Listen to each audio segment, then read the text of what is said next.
Hi Moonies, welcome to the Sailor Moon Fan Club podcast. I'm your host, Victoria L. Johnson, and I'm here with Lashawn Colvin. She's an artist, creator of the Magical Girl comic book series, Beautiful Soldiers, which just launched a Kickstarter, so check that out, and is the first Black woman to own a comic book shop in the South. That is epic. Hey Lashawn. Hi. Oh my goodness, Hi. Good intro. Yeah, been doing this for a little while now, getting better. Yeah. I mean, it helps too that you just have like so much. Oh yeah. Yeah. Yes, yeah, exactly. You're busy. Mm-hmm. I have. I'm really kind of still taking everything in that is going on in my life, everything that's happening from my whole comic book career to Beautiful Soldiers to the store, and also some of the big future plans that I have coming up as well. Ooh, I like future plans. Talk about that later. That sounds exciting. Yes. Yeah. Well, like I said, busy. Yes, very busy. But I'm really enjoying it. Like, this is just really what I live for. You know, I'm a Capricorn, and if anybody who's like into astrology, like Capricorns, we are goal setters and we are loners, and we also drive on career. So this is just like totally like fuel to the fire for me. Right. Yes. Yeah. Well, then you're on the right path. Thank you. There you go. So before we get into all your projects, I like to start off with a little Sailor Moon talk. Okay, of course. So what's your first memory of watching Sailor Moon? My first memory is I remember the first episode I ever seen. This was back when Sailor Moon was coming on USA. And it came on only on one day a week, which was Saturday mornings. And the episode how I ended up finding out about it was somebody that I went to school with had told me about it, and it was like, you got to watch this cartoon. I didn't know what it was at the time. I just thought it was a cartoon. Sailor Moon, like many of us, was the introduction to anime here in the States. So I remember I woke up like at 8 o'clock because it was like at 7 or 8 o'clock in the morning. And I got up, and it was the episode where, I don't want to say it, but Serena, I like to go by the original. Fine. Okay. I didn't know, we switch it up. Okay, cool. So Serena, it was the episode where it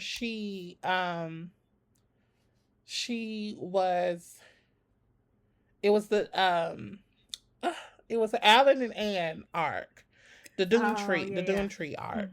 And it was an episode where all the girls had lost their memories, their powers were not, and Sailor Moon was kind of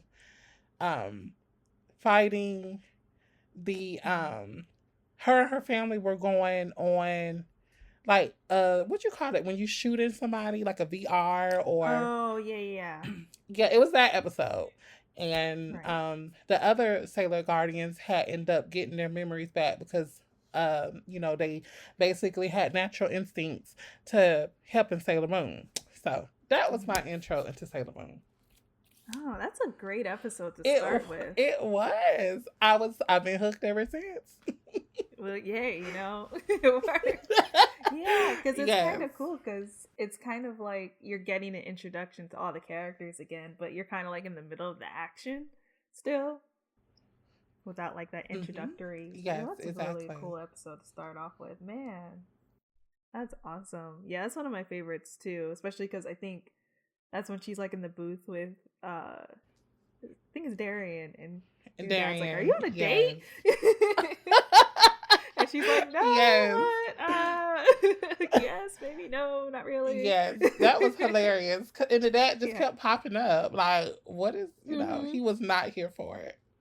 No, understandably so. But that's so cool.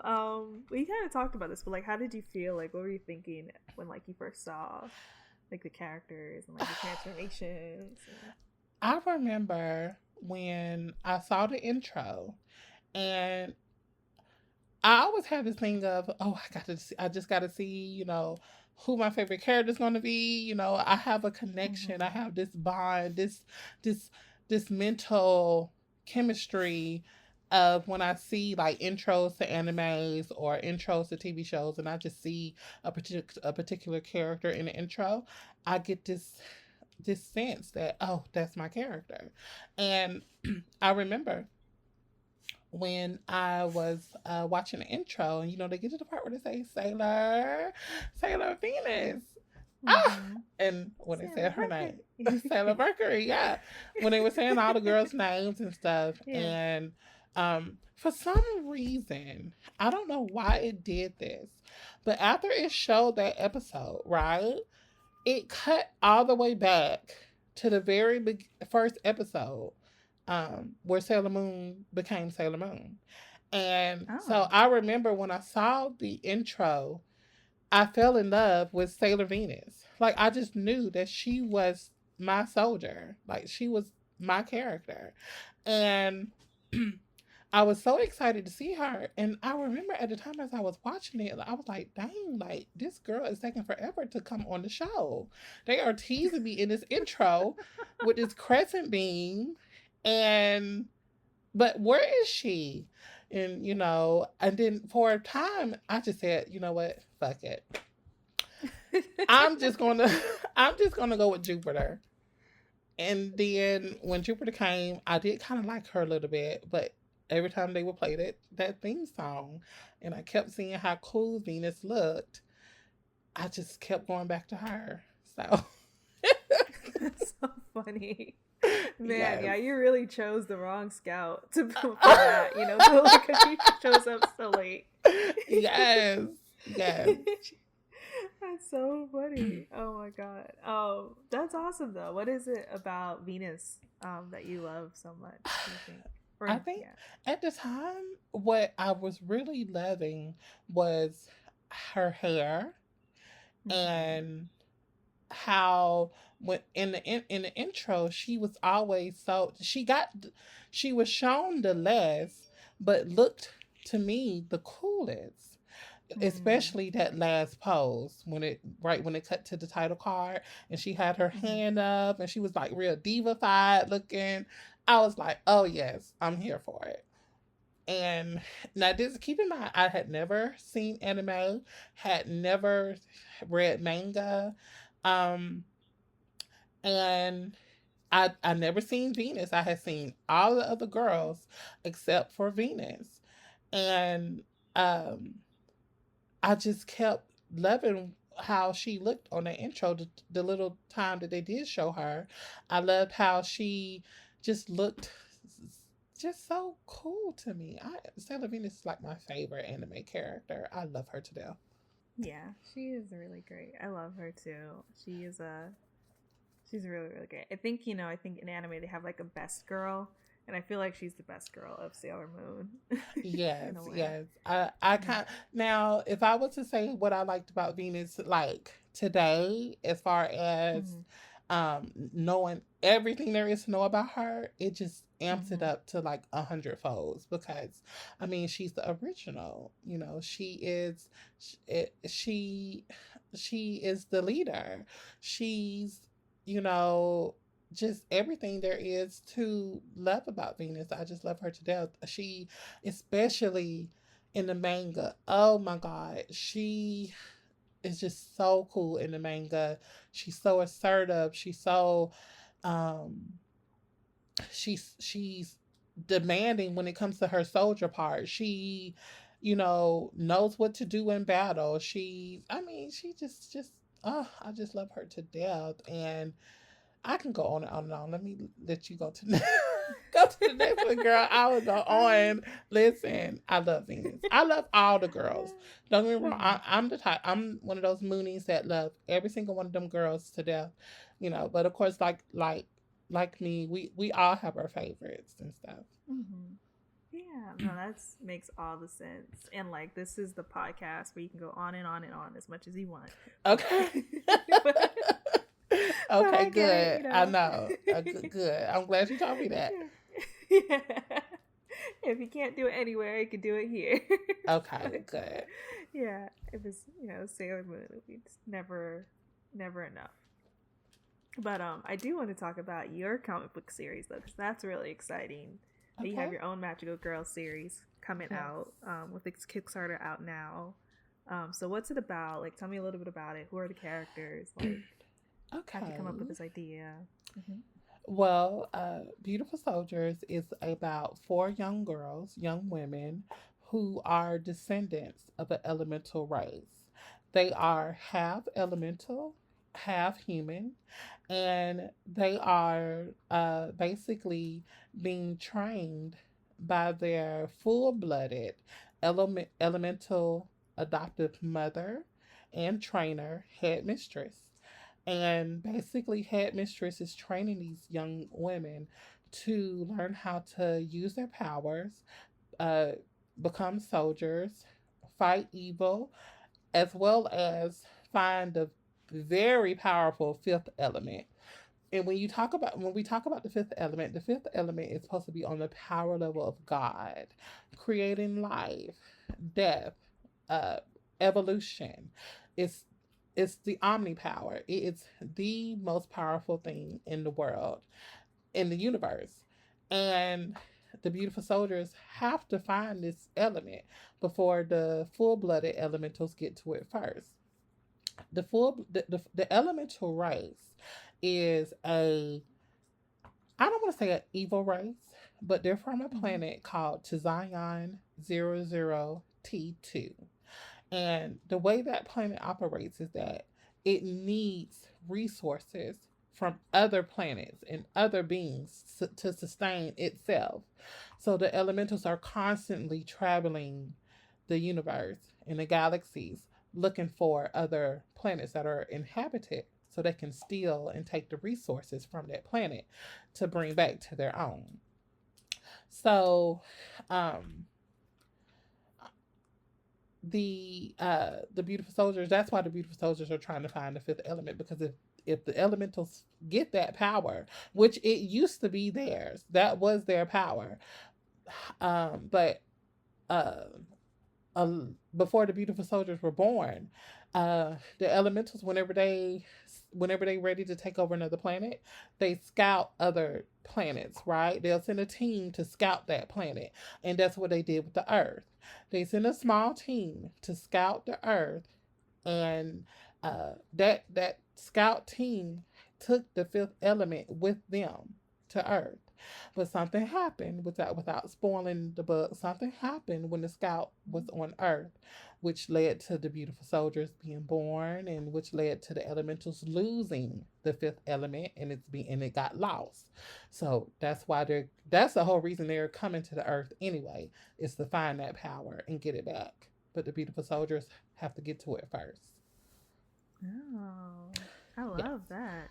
Thank you. Thank you Yeah, so I love how you much. say something happened. I was like, okay, I'm hooked. I was like, what happened? I don't know. Yes, something happened, without spoiling it, that Right. that they lost that power, that fifth Mm, element. So right. yes, Oh, this is I'm cool. glad you like it. Pretty cool. I do. Yeah, I've been really excited for this for a really long time. So I'm really, I'm already like, Thank you, thank you. I'm I hyped have been for working it. on Beautiful Soldiers for 8 years, Mm-hmm. and the inspiration and the um what inspired me to do Beautiful Soldiers was Sailor Moon. And a lot of my fellow Moonies, if you read Beautiful Soldiers, you will see the hints and the inspirations, and oh, I know where she got that from, or I know that's a shout out to such and such. And you know, I have so many little Easter eggs of Sailor Moon shout outs that I've incorporated in Beautiful Soldiers. And the title of a Mooney will catch that name. I was thinking that. I'm like, it reminds me like the Pretty Guardian Yeah, soldiers. yes. Pretty soldiers.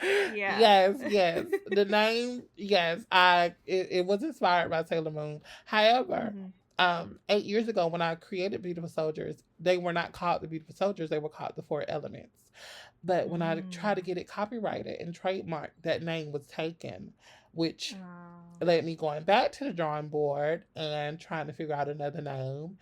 And that's where beautiful, because the girls are very beautiful, and soldiers because they are warriors, they're Mm. soldiers. I love that. That's what I love about, this concept and Sailor Moon is, the idea that someone can be both. Yes, yes, Mhm. especially when it comes to showcasing females in pop culture, or females in you know action, or whatever you want to call it. It's nice that you can kind of put that spin on titles or on that character, you know. Mm. So it was very important for me when I was uh, thinking of Beautiful Soldiers and trying to build the foundation for it, to give it that give the girls that respect of they're beautiful, they're powerful, they are soldiers, they are warriors, they're a lot of things. So and then another thing also, my mom, she was retired army as well. Hmm. So I was really happy that that name also can reflect to just women in the real world being Right. soldiers, being in the military and being beautiful. Yeah, I didn't think about that. That's beautiful. That is a nice. I like that touch. Thank you. That's cool. Tell me a little bit about the characters. So you said there's four women. Who are these Yes. women? Well, there's Tara. She is the Earth beautiful soldier. She is also the leader. She is basically, I gave Tara is the reflection of me, my personality. She's an all around character. She can be nerdy, she can be serious, she can be fun, she can be um, dramatic, she can be glamorous, all of that. But when it comes to her work and her duty as being a beautiful soldier, she takes that very serious because she's the leader, and she has to lead these girls. And in the book, throughout the book, you will see Tara struggles with that. She struggles with um being a successful leader, leading her team to success. Is she good enough? She questions that all the time, and you will see that in the book. And then next we have Cassie. Cassie is the heir of Beautiful Soldier. She is the all around typical Valley girl, California Valley girl. She is very down to earth. Does not take anything, well, she takes things serious when she needs to.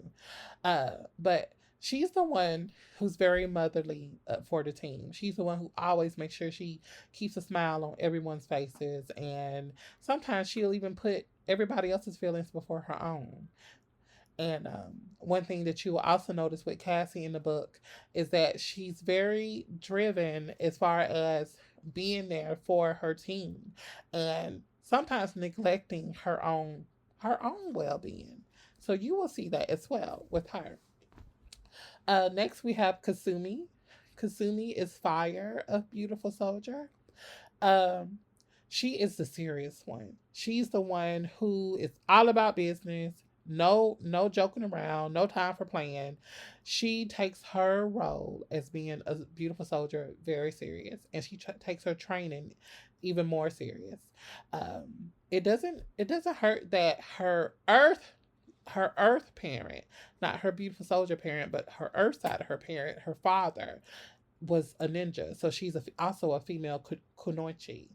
And in the book, you will see she struggles with being a beautiful soldier with her girls, her team, and also her father kind of getting on her nerves and pestering her into letting that go and taking up the duties of her clan, her ninja clan. Um, and she battles with that, because she with battling with that with her father, she has daddy issues. Do you see the throwback that I just gave? Mm-hmm.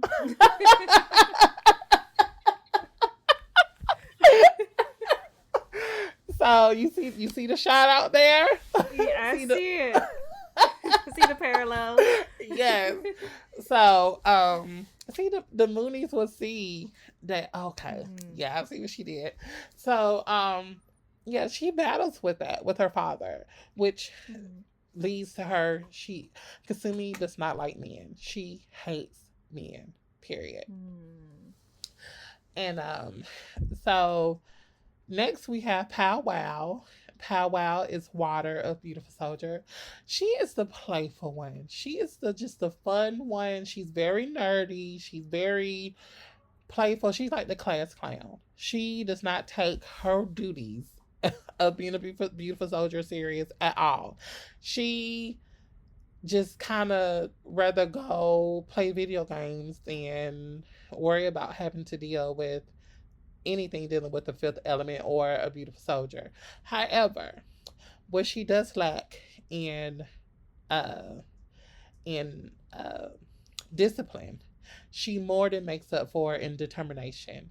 In the book, you will see that even though she plays around and she doesn't take her roles as serious, when it comes down to it, she is when she's in the heart of battle, there is no other soldier you won't standing beside you but Pow Wow, because she takes that very serious when it comes to being in the heat of battle and determination. So I think I did very well with portraying her with that. And one thing also about the girls is that my beautiful soldiers are multiracial. So Tara, the leader, she's black. Cassie, the Valley girl, Air is white. Kasumi is Japanese, and Pow Wow is Native American. Nice. That's cool. I love how you like each of them are kind of tied to their elemental a little bit. So like Tara's kind of seems like a little grounded, and Cassie feels like she has like this breezy persona. Yeah. And Katsume is obviously like very like hot-headed, fiery, hot-headed. Yes. Yeah, and then like Pao seems to be like very like chill, like yes, and what's the word, malleable, I guess. Yes, very. Yeah, I definitely wanted to kind of make sure that with their elements, their personalities did show, and it was also very important to me to make sure that with head mistress, she's a full-blooded elemental, which without spoiling the story, you would think that since she's full-blooded, the girls are hybrid. They're half elemental, half human. Head mistress is full-blooded. Why is head mistress not trying to kill them to get the fifth element? Since she's an elemental, she should be trying to get that power. But in the story, you will find out why she's not against the girls with the other elemental race. Right. Oh, okay. Yes. Sounds good. Thank you. Thank you. Yeah. Thank you.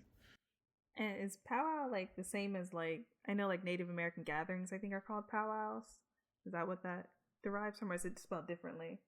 It's spelled Pauwau. Oh, okay, got it. Okay, yeah. Cool. Yeah. She is a part of a Indian clan. She's a Chippewa Indian. So I tried to make sure that with the races and the cultures of everybody, of all the girls' ethnicities, I try very much to honor that and make sure that I'm being authentic to the characters. Right. I will say this: Tara is my most popular character. Mm-hmm. However, she gets the most backlash. And honestly, I hate it because, I hate it because a lot of, because she's black. But when you see her Mm-hmm. character, and for as long as I've been creating her, I have always gotten this. She's not black enough. Mm. Yeah. So it's just kind of, I'm always constantly fighting that battle, because Right. Tara is not dark enough, or her hair is not the typical kinky curly hair, or it's not the Afrocentric hair. She does kind of have straighter hair. Tara Mm-hmm. was born in, she has a very exotic skin tone, because she was born in the islands, the Virgin Islands. So she does have some features, some island features a little. So I'm constantly getting a little, a little kind of like, she's not black enough. But she's still the most popular one, though. I'll say that. People still tend to focus on her, even though she gets the most shade. Oh man, yeah. I mean that the idea of someone not being black enough based on their skin tone is definitely not great. But But girl, yeah. you know what? The thing that people need to understand is, Mhm. black comes, the one thing that is so beautiful about black people is that Mhm. we come in all shades. Mhm. All shades. Women come in all shades, from light to dark. And Tara's not light skinned. She's like a Mhm. nice, good, decent brown, or lighter shade brown. But I have Mhm. another character named Nina that I've recently unveiled, because Nina makes a cameo appearance in the book. And she is she's black, and she is, she has very kinky Afrocentric hair. She's darker than Tara, and she's one of the side characters, without talking too much about her. Nina Mhm. plays a really, really big role in Beautiful Soldiers. And I think people will understand why I did not make Tara, the darker one, because I wanted to. I have a reason for why, I did that, and Nina, people will see that with Nina. Okay. Well, I'll look forward to seeing. Yeah. Yeah, it all sounds interesting to me. I'm just like, Yes. yeah, that's cool. Yeah, no, I mean, yeah, that definitely, if you're black, you're black. But Yeah, I and understand the need. I get with where we are right now in the world, with Mm-hmm. representation matters, and it does. And a Right. lot of people are really screaming Dark for skin representation darker amongst skin. women. Yes, Mm-hmm. representation amongst darker skinned women as well too, and I'm all for Mm-hmm. that too. So Right. but one thing that I, as a creator and as an artist, that I want to be is authentic, and I don't want to just do fan service and just do it just because, that's what I like. For example, with the Batgirl, the new Mm-hmm. Batgirl that they've shown for the or the Batwoman, the new Batwoman for the TV show that's out, right? I think it's Batwoman. Yeah. Yeah, I am not really necessarily a fan of that, because I feel like, um for me, being a black woman and being black, period, I feel like we deserve to have our own original character. Like, don't base it off of just something that's already been established, and especially like a whiter counterpart. Like, give us uh, our own character. Like, create a character that could be just as good, if not better. That was already black from the beginning, and not based off another established white counterpart. And it don't even have to be color. I'm like that when it comes to uh women character, period. Don't base a woman off a male counterpart. I just don't like that. I've never been a fan of that, honestly. I I get what haven't. you're saying. I always understand both sides of that because I do want us to have original characters, but I think it's so much harder to push for new characters, and you know I'm always like, let's get representation wherever we can. Like, you want to make that woman black, I'm down for it. You want to introduce a new character who's black, I'm down for it. Like either way, I just want more black people on my TV screen and in my Yeah. books. Yeah, I agree with you totally. I do, and I get that part too. Right. I just think that when it comes to that, like, I don't know. I guess, like you said, I'm like that too. We need more characters. Period. You know, I get that. I do. I get it. I get what you're saying though. Like, it is frustrating that It could be has a to go that little. way. It does. Yeah. It could be a little frustrating. You know, when all of the when you watch a show and all the characters are one color, but you know you're obviously lacking a particular shade. It could be, you know. So I'm with you on that too. Yeah, I get it both ways also. But I imagine these are the kind of debates you might be having at your comic book shop. It is. It is. Yeah. I will say this: my store in my city has already, because it's like two or three other comic stores in my city. I'm like the third one, and my store has already been quoted and known by the customer by the customers as having the best black selection to go to. Ooh. When I tell you, so many black people have been coming to the store to support it. Anybody who say black people don't support black owned businesses, I'm gonna check them right now and know that is not true. I've been having black people come from Atlanta, Georgia, Mississippi, Florida, just to come and check out my store.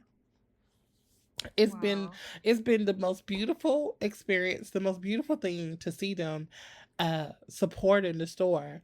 And I just last week I had a woman who called me from Mississippi, and I'm in Montgomery, Alabama, and she called because she said her son, and her husband were going to travel to see the store because they heard about it on the news way in Mississippi. And so they came, and it was really nice to experience that.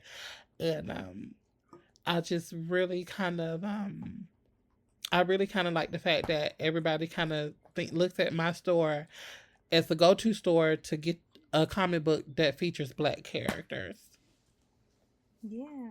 No, I love that too. It's so true. Like, black people will support black owned businesses. Like, Yes, they I'm already will. like trying to plan how I'm gonna like make a trip out of going to Montgomery, Alabama, just so I can come visit your shop, because I've only been once, and it was on my way to New Orleans. Oh So, wow. mm-hmm. It wasn't Okay. it wasn't Montgomery. Was it Montgomery? But no, that was years ago. So I'm just like, how am I gonna get like one like like I need to plan a trip out there just so I can come to your comic book shop support. You know what? I would. Oh my god, I would love that. That would be like really cool to be able just to see you in person. Yes, do Yeah. it. Oh my god. Yeah, I have so many plans for next year. I'm hoping that they just open up the cons again. How do you? I'm just ready. I'm so ready. When I tell you, I'm so ready to go to a comic convention. I miss it so much. Same. Uh, Me too. yes. Me too.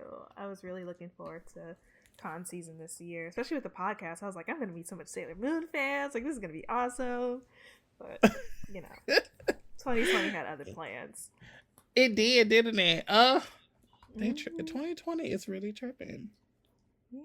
So, what inspired you to open a comic book store? And it's Comics and Geeks, a beverage lounge. Mm-hmm. And did you know you're going to be the first Black woman in the South to have a comic book store when you did this? Honestly, what inspired me to what inspired me to open up a comic book store was I've been in the comic book industry now since 2014, and I started out as an artist.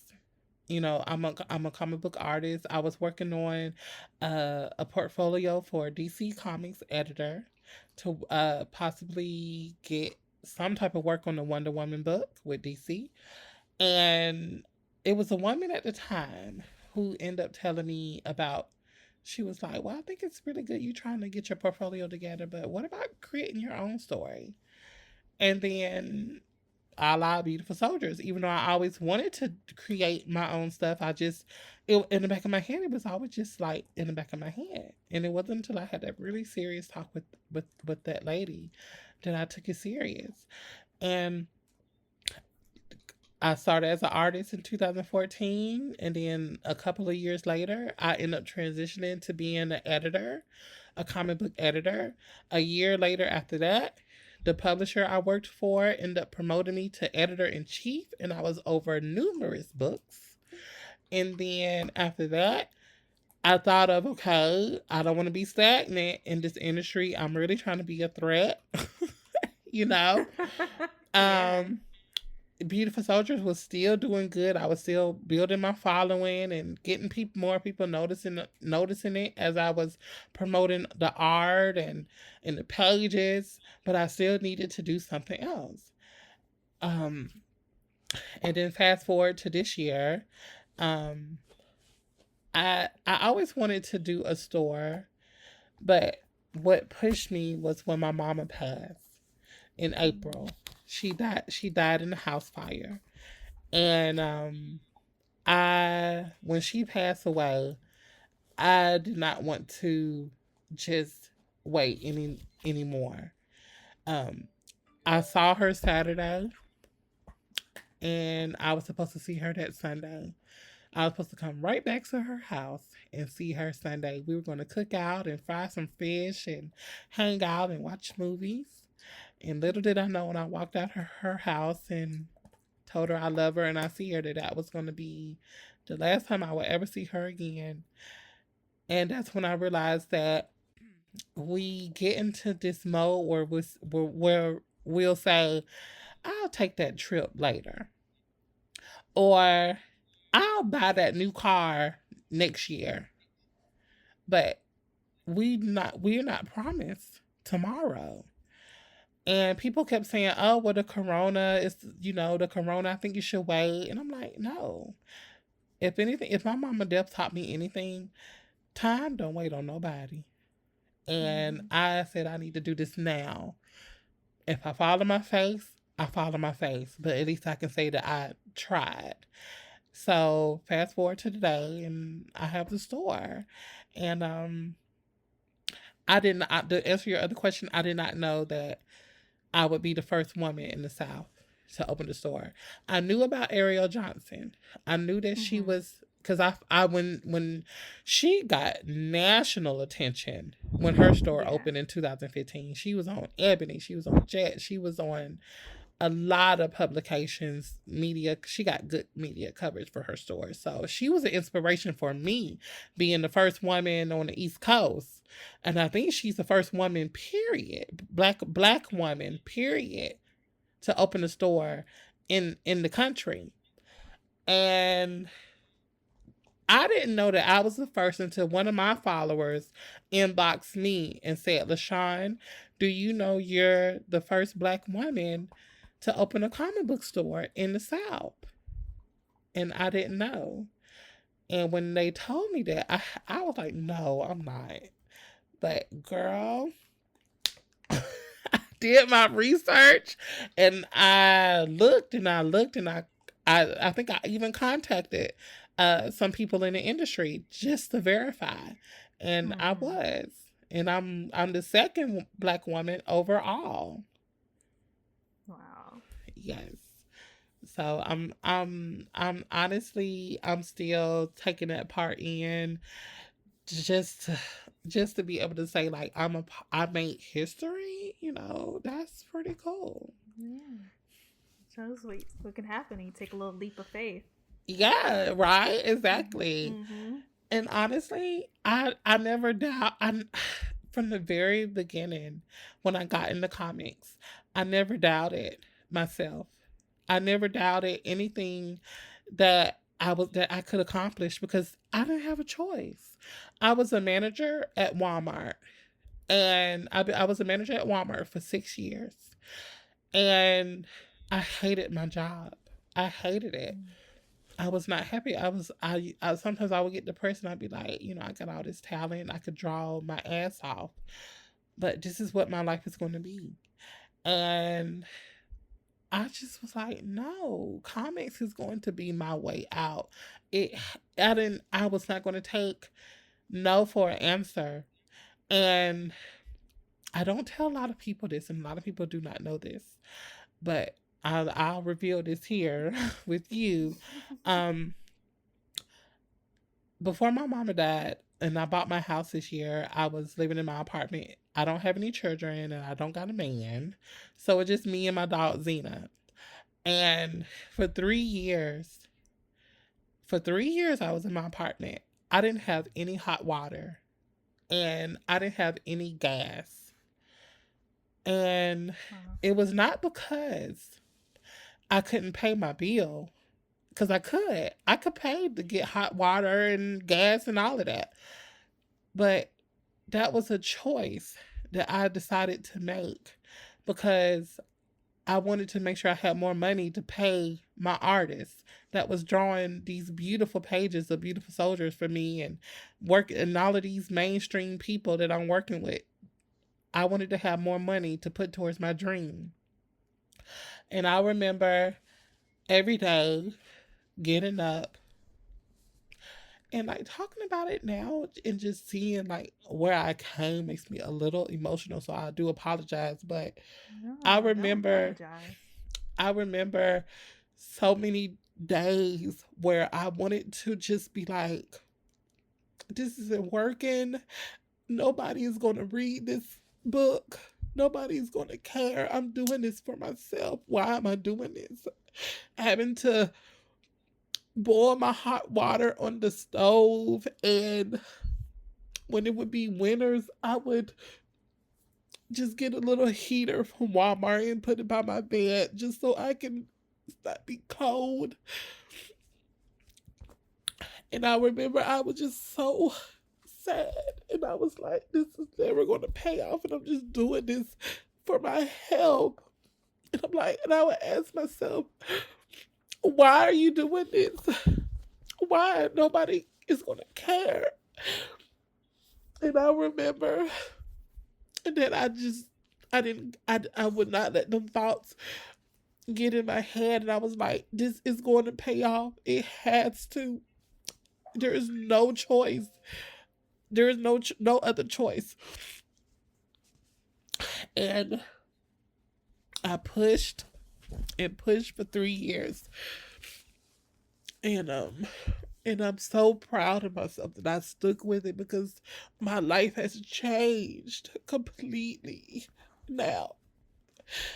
All of the recognition that people are giving me and all of the interviews and all of the constant messages and the constant, I love what you do. I love Beautiful Soldiers. I can't wait for it to come out. Just all of that means the world to me, and it lets me know that everything that I went through was not for nothing.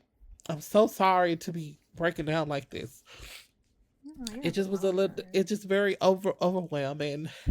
Mm-hmm. Just remembering, just like I literally just remembered those nights. Mm-hmm. Yeah, and a lot of people don't know, to get to where you are or to get to that level or whatever level you're trying to get at, there are so many sacrifices that you have to make. And that was one of mine. Yeah. That's so heart-wrenching, but like so inspiring, like to see where you are now, like the sacrifices you made just because you had like faith in your dreams. And you were right. Yes. You were right. Like, look at you now. Like, you, like, first Black woman to own a comic book shop in the South, like, making history. Kickstarter's out. Like, you about to publish your own comic book. Like, yes, you're living the dream. Thank you. And listeners, I'm so sorry. Here I am getting all emotional and shit. I'm so sorry. sorry. Oh, you are perfectly fine. Never apologize for feeling your feelings. I mean, especially on this podcast, like, you know, Usagi was quick to cry, so no judgment at all. I'm over here getting misty-eyed myself. Okay, that makes me feel better. That makes me feel better because if Usagi she would cry with me too. So okay, she would definitely cry with you. I think Venus would cry with you too. Probably Jupiter. Yeah, definitely. Yeah.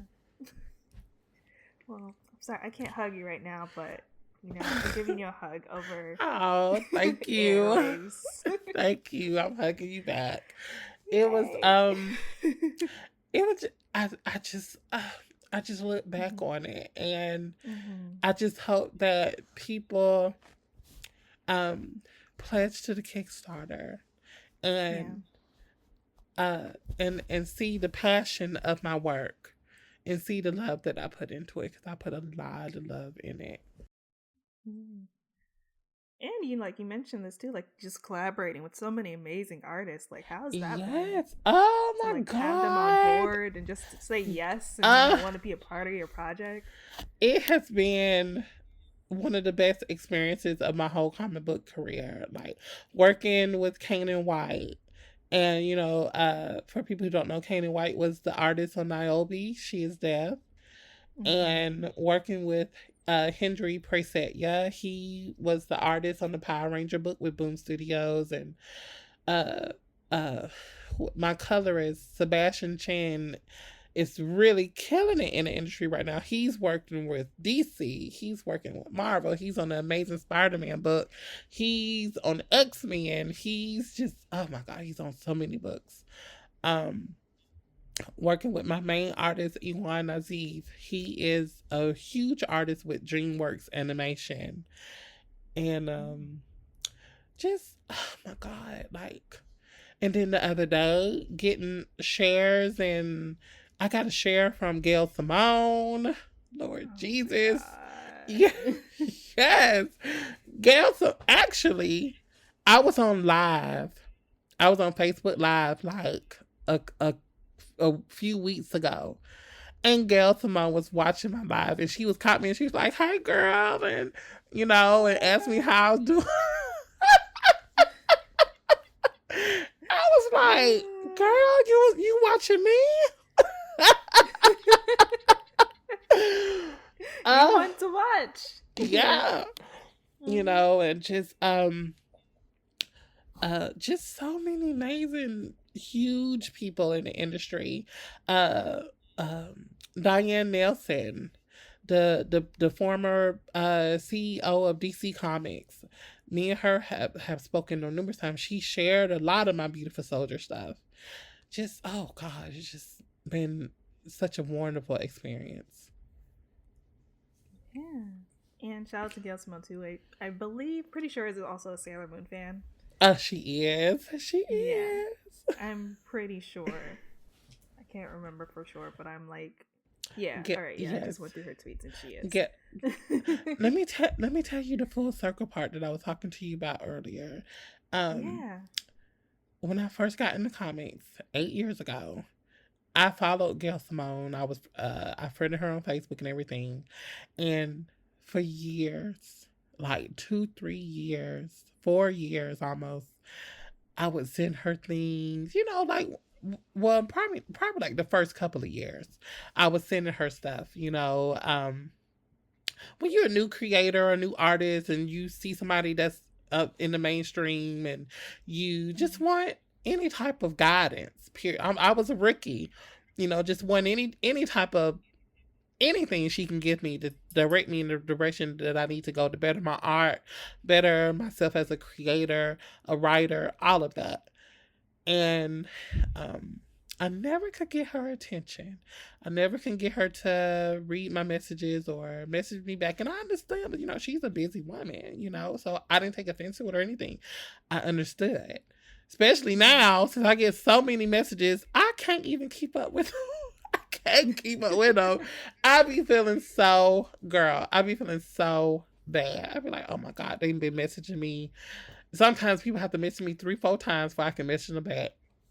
Mm. And I remember that used to be me. And the full circle part, yes. And the full circle part is seeing now how she shares a lot of my stuff. She comments on a lot of my stuff. I mean, God, it's just full circle.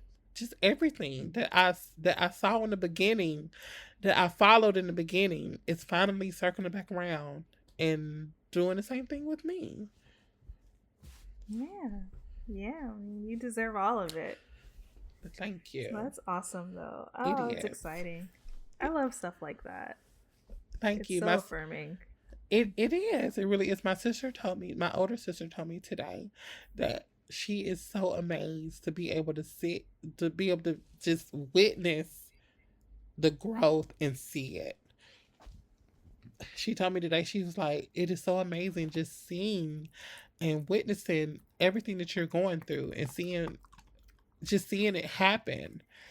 You know, and she was like, she was speaking from like on the outside person looking in and just seeing everything that's going on. She said she's literally seeing the growth in front of her eyes, and she was just so amazed. And, you know, that made me feel pretty good because my mom's not here to give me that, you know, so to get it from my older sister is just so amazing. Yeah. Oh, that's awesome. And you have 2 sisters, right? I do. I have 2 older sisters. Yeah. That's cool. Awesome. Are any of your other characters based on them? These characters based on yourself. They want some characters based off them, but sadly, no. Creative integrity over nepotism. But my mom is the character Nina is based off my mom. Oh, nice. Yeah, my mom's name was Nina. Yeah, that's awesome. It is. So it's really nice to and also to be able to just tribute my book to my mom as well. That's really nice too. But yeah, Nina is based off my mom, and even though she has a small part in my first book, in this first book, however, in book 2, when that book comes out, which I mean, it's really no use in talking about it because it's ain't even started on it yet, but just to kind of let people know, you know it. It will. Better watch out. Yeah.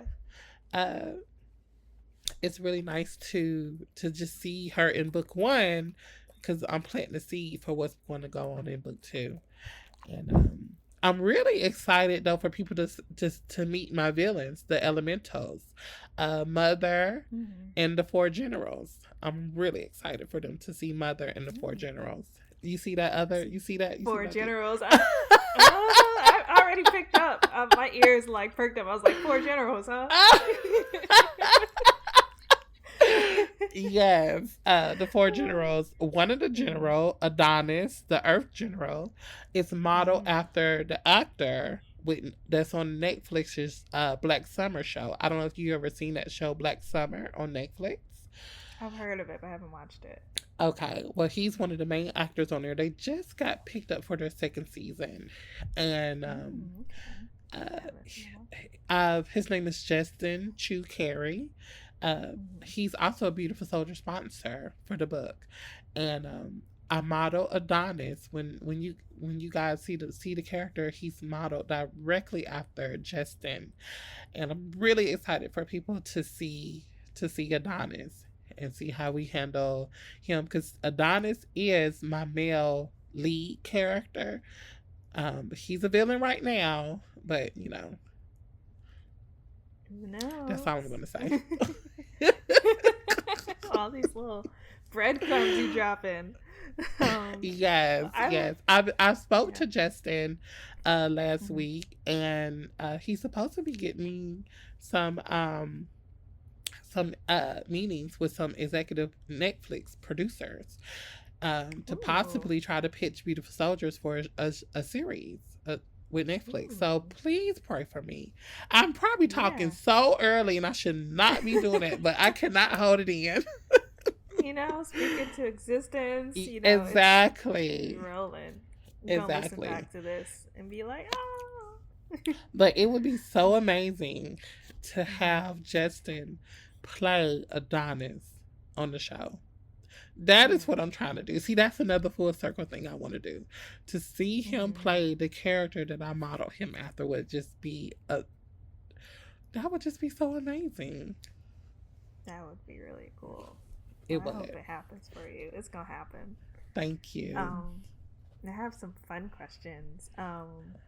What Sailor Scout do you think would be best at creating a comic book or opening a comic book store? Oh, that's a good one. Hmm. We can only choose one. You can choose multiple. I think the best ones that would be good for that is um, Usagi and Minako. Yeah, I think so too. Cause they're both like big fans of like manga too. They are. I Yeah. think that they would be Venus and us and Sailor Moon would be the best ones to do that. Yeah. Why do you think them? Mostly because both of them are when it comes to manga and stuff, they are in video, which all the girls have shown the tendency to love the Sailor B video game. But Mm-hmm. the only ones we've seen all the girls play the Sailor B video game. But the only soldiers we've ever seen um the only scouts we've ever seen actually play like other games besides that is Sailor Moon, Sailor Venus, and Haruka. You know, True. they played the racing game and or whatever, but I think Sailor Moon and Sailor Venus would be the best ones for that. Yeah. And they seem like they would be the ones that have the best personality to give good customer service for those type of things. That's true. And I guess they have Ami to handle the books. Yeah, exactly. Yeah. Yeah.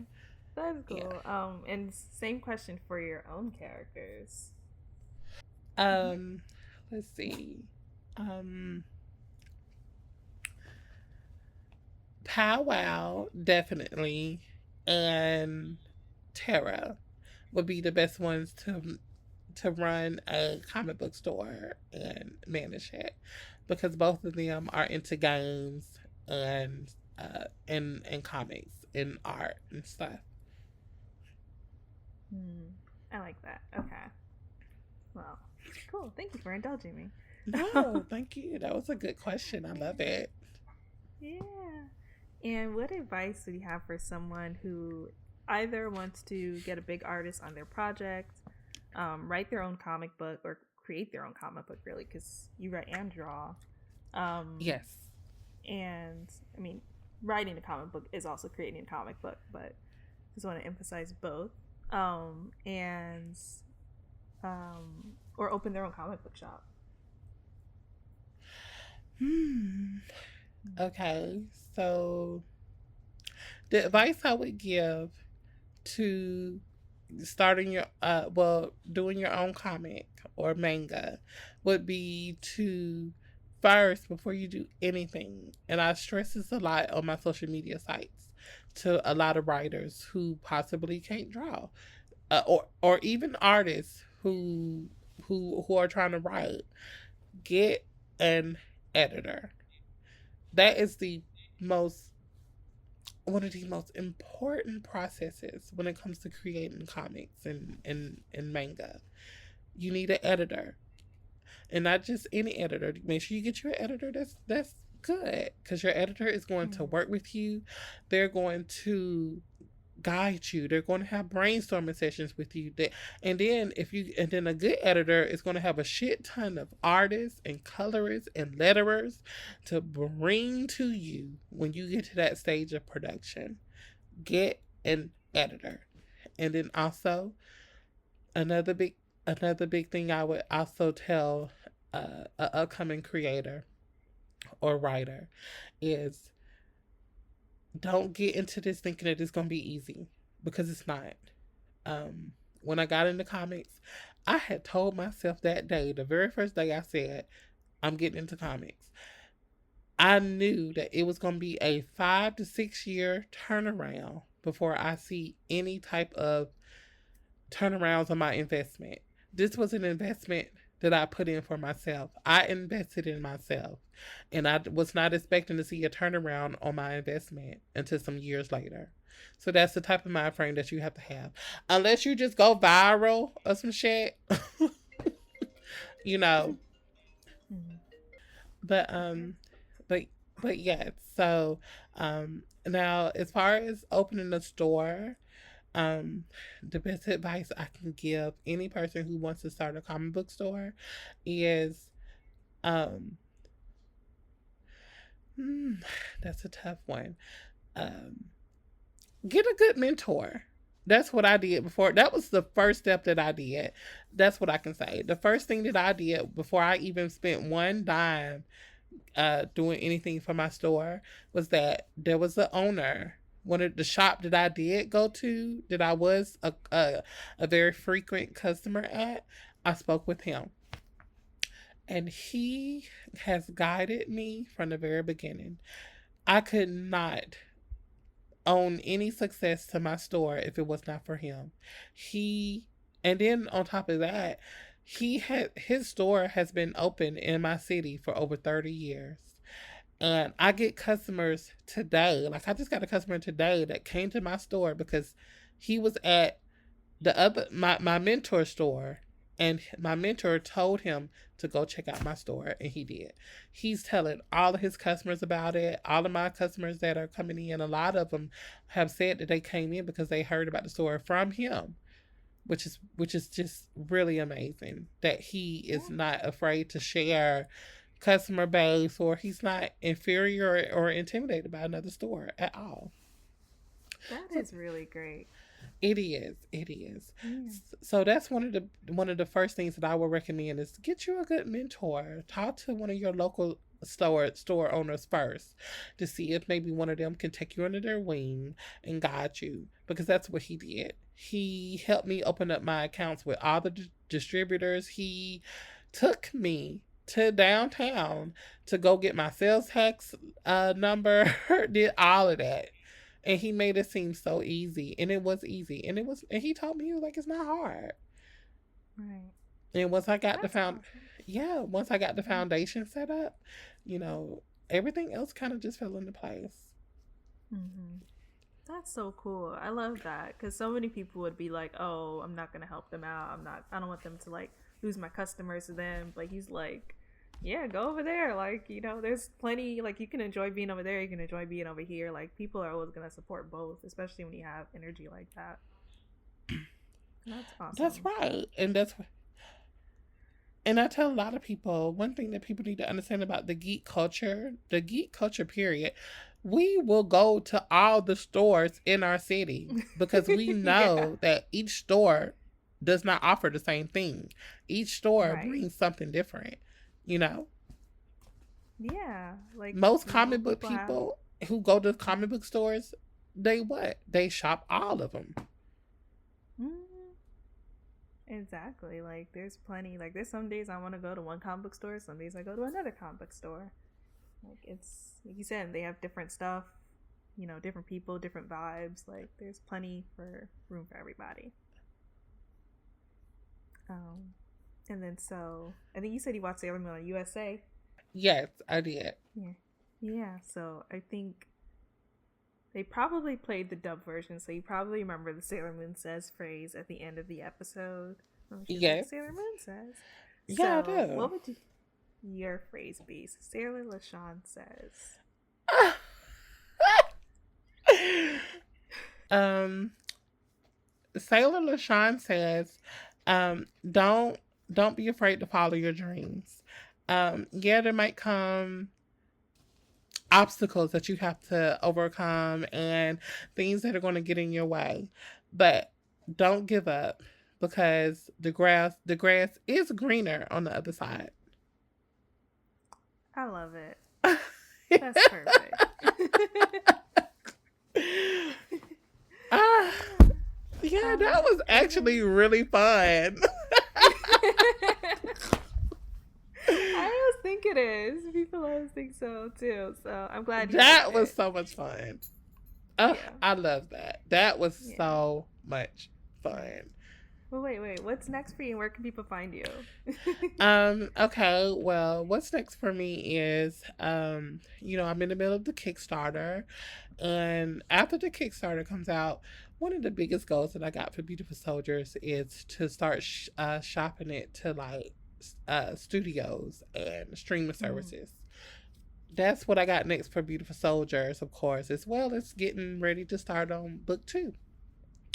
For my store, the Comics and Geeks brand, I am actually going to start going into um, prepping to get ready to create my own Comic Con. I recently announced on my Facebook page and my Instagram, and I think my Twitter too, that I'm going to create my own convention. And this convention, of course, is going to, spotlight men as well, but it's definitely going to highlight female creators and female artists in the industry. I love that so much, and especially I meant to mention this before, but I love that you live in Alabama, so obviously that's where you created your comic book shop. But I think we get so used to having comic book stores, especially comic book stores, where like Black people can be themselves and nerd out and have space. But there is that in these other cities, but it's really cool to like have that in Montgomery as well, because I'm sure it is, and that's needed. It is. It really is. And I'm happy that I was able to do this here in Montgomery, So those are some of the things that I have that I want to get started on next. As far as the social medias and stuff, people can find me on Instagram. My Instagram name is beautiful_soldiers, all lowercase. And Facebook, my name on Facebook is Lashawn Colvin, if you guys are on there.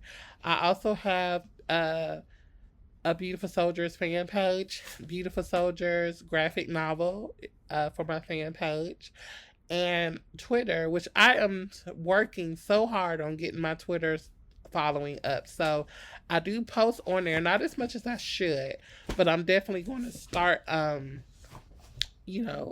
working on that more. But my Twitter is team_beautiful and the number 4.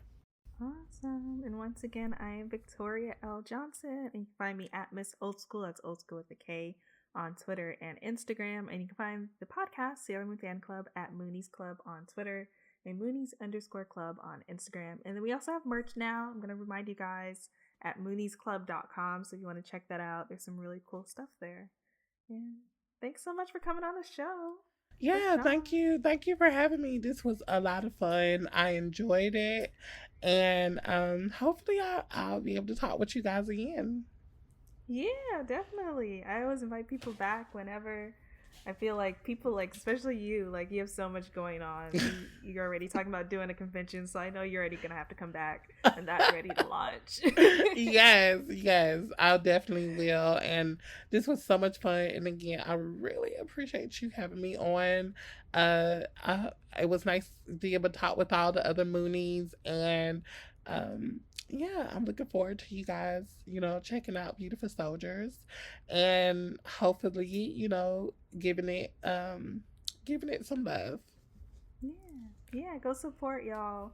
Her Kickstarter, it'll be linked in the description of the podcast, and also your comic book store. I'll tell people it's at 1264 Perry Hill Road. All right. Yes, did I get that that's right? Yes, you did. Right, yes. I can use the internet.